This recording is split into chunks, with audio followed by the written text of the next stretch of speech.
I smo ljudi, dobrodošli u Eldar Gaming HD. Nađu da vam pokažem kako da promijenite ime i sliku svog YouTube kanala. Znači to je najlakše, kliknete na ovo kao čovječuljka, pa na svoju sliku kanala i kao kotačić vidite.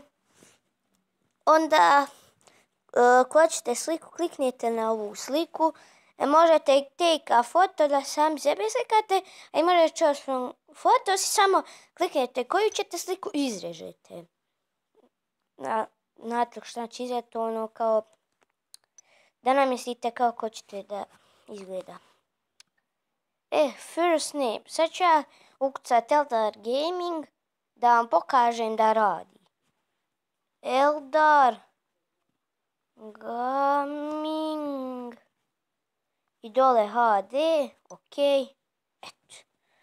Ništa ljudi, to bi bilo to što tiče ovog klipa, vidimo se u nekom sljedećem. Lajkajte video, šerujte i subscribeujte se na moj kanal. Ćao i hvala na onim subscriberima.